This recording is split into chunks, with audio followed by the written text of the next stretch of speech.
وہاں پر لوگ اکٹھے ہوئے، ان کے پاس پہنچے، ان کو آ کے عرض گزار ہوئے کہ حضور آپ جو ہے وہ ان کو اگر عرض کریں گے تو وہ ضرور ہماری رہنمائی کریں گے، وہ ضرور ادھر آئیں گے۔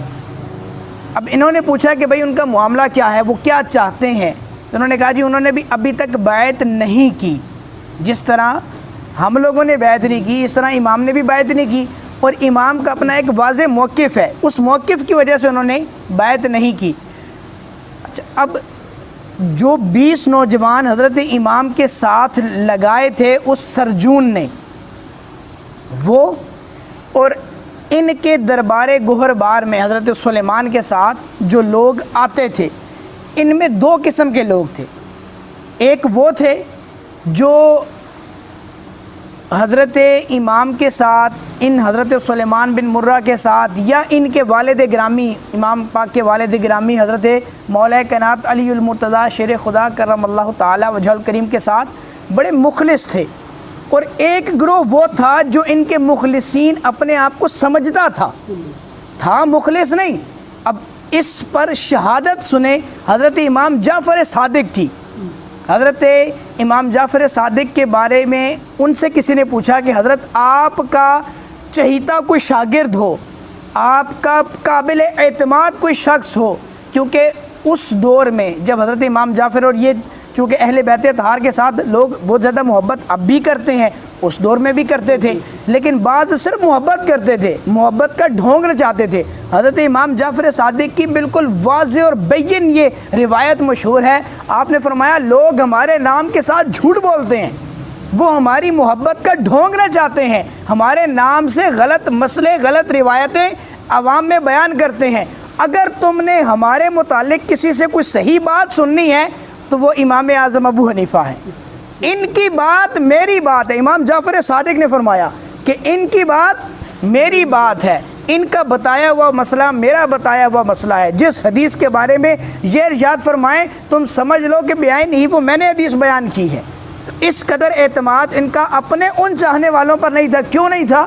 اب اس کی وجہ سنیے، وہ کون لوگ تھے؟ جب حضرت خلیفہ دوم عمر فاروق اعظم رضی اللہ تعالیٰ عنہ، انہوں نے یہ روم کو اور کسرا کو، ان دونوں امپائر جو کہ اس وقت کی سپر پاور یہی 2 تھی، ان 2 کے پرخچے اڑا دیے، ایک ایک شہر ان سے چھین لیا۔ ان کے پاس حکومتیں ہی نہیں بچی، کسرا کے پاس تو ایک شہر نہیں بچا، روم کے پاس چند شہر رہ گئے، وہ بھی آہستہ آہستہ کرتے کرتے سلطنت عثمانیہ تک سب ختم ہو گئے۔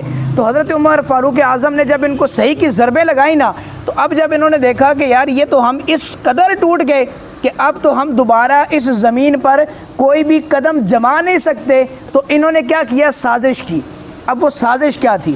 سازش یہ تھی کہ انہوں نے اپنے چند لوگوں کو دین اسلام میں داخل کر دیا۔ ان میں زیادہ تعداد اس وقت کے عمراء کی تھی، جو اس وقت کے امیر، وزیر، مشیر، بادشاہ کے خاص مصاحبین یا خود بادشاہوں کی اولادوں میں سے ان لوگوں کو انہوں نے اسلام میں داخل کر دیا، جیسے منافقین پیارے محبوب کے دور میں تھے صلی اللہ علیہ وسلم، ویسے ہی منافقین اس دور میں بھی تھے۔ اب وہ بظاہر بنے ہوئے تو مسلمان تھے، شہروں میں آتے، جب کوئی جہاد کا نام لیتا ساتھ جہاد میں شامل بھی ہو جاتے، جہاد میں جا کے بدنظمیاں پھیلاتے، وہاں پر بری خبریں پھیلاتے، پھر اس کے بعد شہروں سے نکل کر دیہاتوں میں جاتے۔ عام پیشہ ور جو لوگ تھے، کسان تھے، کوئی اس طرح کے لوگ تھے، ان کے پاس جا کر پہلے اپنی نمازوں اور روزوں کے ساتھ، یاد رکھیں کسی کے نمازوں روزوں سے دھوکہ نہیں کھانا۔ ہر نماز پڑھنے والا، ہر روزہ رکھنے والا مومن ہو یہ ضروری نہیں ہے۔ داڑیاں اتنی بڑی بڑی سکھ بھی رکھتے ہیں، نماز تسمیہ پڑھنے والے ہندو بھی آپ نے دیکھے ہوں گے، بڑی بڑی تسمیہ پڑھ رہے ہیں جناب۔ یہودیوں کے ہاتھوں میں بھی تسمیہ ہوتی ہیں۔ کسی کی تسبیح سے، کسی کے نماز سے، کسی کے روزے سے دھوکہ نہیں کھانا۔ یہ بات تاریخ کی اور حدیث کی بالکل میں آپ کے سامنے، یہ حدیث کیوں نہیں بیان کرتے علماء حضرات، میں یہ بھی وجہ آپ کو بتاؤں گا۔ بہرحال وہ لوگ دیہاتوں میں جاتے، دیہاتوں میں جا کے اپنی نمازوں کے ذریعے، اپنے روزوں کے ذریعے، اپنے میٹھے کلام کے ذریعے، آج کوئی عالم اگر ترش بولے تو کہتے ہیں جی آپ مولوی گالیاں کرنا ہے، مولوی جل کے بولتا ہے تو پھر سخت بولتا ہے نا، جب اس کے دل جلا ہوا ہوتا ہے کہ یار ہم کیا ان کو بتا رہے ہیں اور یہ آگے سے کیا کرتے ہیں، تو پھر جب اس کا دل جلتا ہے تو پھر وہ سخت جملہ اس کے منہ سے نکلتا ہے۔ تو بہرحال وہ جناب اپنے میٹھے کلاموں سے ان کو دین کے قریب کرتے، دین کے نہیں اپنے قریب کرتے، پھر کہتے وہ جناب یہ جو تمہارے پاس یہ تمہارے علماء یہ دین لے کر یہ والا آئے ہیں نا، یہ صحیح نہیں ہے، ہم جو دین لے کر آئے ہیں یہ صحیح ہے۔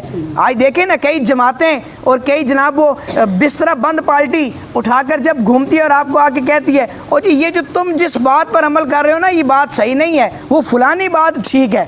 بھائی کدھر سے آ گئی؟ 1400 سال سے پہلے ہم نے تو نہیں سنی، تم کوئی نیا دین نکال کے آ گئے ہو۔ تو اس طرح کے بہت سارے لوگ آج بھی آپ کو ملیں گے جو اسلام کا لبادہ اوڑھیں گے، اسلام والے نہیں ہوں گے۔ اب وہ بھی یہی کرتے تھے، اب وہ اس گروہ میں شامل ہو گئے۔ چند مخلصین حضرت سلیمان بن مرہ کے پاس چند مخلصین جو حضرت مولا کائنات کے ساتھ مخلص محبت کرنے والے تھے، چونکہ ان کے صاحبزادے کا مسئلہ آیا تو یہ شامل ہو گئے۔ چند ایسے لوگ جو انہی منافقین میں سے تھے وہ بھی شامل ہو گئے، اور یہاں سے 150 خطوط، 1 2 3 4 نہیں، 150 خطوط اپنے ایلچیوں کے ساتھ، اپنے قاصدوں کے ساتھ، ان کے ساتھ پہنچا حضرت امام کی بارگاہ میں۔ امام کے پاس شوال کا مہینہ شروع ہو گیا، کیونکہ شعبان میں یہ لوگ آئے تھے، رمضان میں عمرہ کیا، رمضان میں پھر واپس بھاگے، شوال کا مہینہ شروع ہو گیا۔ شوال میں 150 خطوط میرے امام کے پاس جمع ہو گئے۔ یہ بیسیکلی عراق کے اس حصے سے تھے جس حصے کے بارے میں میرے پیارے محبوب علیہ الصلوۃ والسلام نے دعا کرنے سے انکار کیا تھا۔ ایک حدیث بخاری شریف کی دوسری جلد صفحہ 1045 پر ہے، آپ فرماتے ہیں حضرت عمر فاروق اعظم رضی اللہ تعالیٰ عنہ اس حدیث کے راوی ہیں، آپ فرماتے ہیں کہ حضور جان عالم علیہ الصلوۃ والسلام اپنی آخری عمر میں دعا فرمایا کرتے تھے، اے اللہ ہمارے شام میں برکت عطا فرما، ہمارے یمن میں برکت عطا فرما۔ جب یہ دعائی کر رہے تھے مختلف شہروں کے بارے میں تو نجد کے لوگ کھڑے ہوئے، کہا یا رسول اللہ ہمارے نجدیوں کے بارے میں بھی تو دعا کریں نا، ہمارے نجد والوں کے لیے بھی دعا کریں۔ حضور نے 3 دفعہ دعا کی، تینوں دفعہ یمن اور شام کا نام لیا، نجد کا نام نہ لیا۔ پھر اس نے جب تیسری بار کہا کہ حضور ہمارے لیے کیوں دعا نہیں کرتے، حضور نے دعا ختم کی اور حضور نے فرمایا کہ میں اللہ کا رسول، میں کیوں اس کے لیے دعا کروں کہ جہاں سے شیطان کے سینگ برآمد ہوں گے۔ اب شیطان کے سینگ اس کو کیوں کہا جاتا ہے؟ اب وہ جو 20 نوجوان جو میں کل بتایا تھا نا کہ جن پر کوئی بات اثر نہیں کرتی، اب سنیے علماء 1400 سال پہلے سے اس بات کی تشریح کرتے آ رہے ہیں کہ کرن کا لفظ، کرن کے 2 معنی ہوتے ہیں، ایک معنی سینگ کا بھی ہے۔ کرن کیوں کہا گیا؟ اس لیے کہا گیا کہ آپ جانور کے سینگ پر جتنا اس کو نرم کرنے کے لیے، جتنی جو یہ میرے احباب کسان ہیں، یہ جانور رکھنے والے ہیں، اس بات کو سمجھیں گے، اس کو نرم کرنے کے لیے آپ اس کے اوپر جتنا بھی کچھ لگائیں گے، جو کچھ بھی لگائیں گے وہ سخت سے سخت تر ہوتا جائے گا۔ یہی بات آپ نے پیارے محبوب علیہ الصلوۃ والسلام نے عراق کے اس شہر کے لیے بھی کی جہاں یہ مجمع جمع ہو رہا تھا۔ تو اب پیارے محبوب علیہ الصلوۃ والسلام کی حدیث یوں وارد ہوئی کہ ان لوگوں کو آج تک آپ جتنی مرضی باتیں بتائیں نا، جتنی حدیثیں سنا لیں، جتنی قرآن کی آیتیں سنا لیں، ان کے دل نرم نہیں ہوتے۔ آج چلے جی آپ گاڑی پہ کبھی سفر کرنے کا اتفاق ہو یا سائیکل پہ، موٹر سائیکل پہ، جیسے لوگ لمبے ٹور پہ نکلتے ہیں، آپ جائیں نا ان علاقوں کی طرف سے گزریں تو آپ کو لگ سمجھ جائے گی کس قدر سخت دل ہیں، یہ پتھر دل ہیں۔ آپ جو مرضی ان کے سامنے روئیں، گڑ گڑائیں، حدیثیں پڑھیں، آیتیں پڑھیں، ان کے دل میں کوئی بات اثر نہیں کرتی۔ یہی وہ 20 نوجوان تھے جو امام کے پاس بھی پہنچے تھے اور امام نے کتنی ہی باتیں ان کو ارشاد فرمائی، ان کے دل پر اثر نہیں کیا۔ کیوں؟ کیونکہ یہ تو شیطان کے سینگوں کی طرح اپنے دل کو سخت کیے ہوئے تھے۔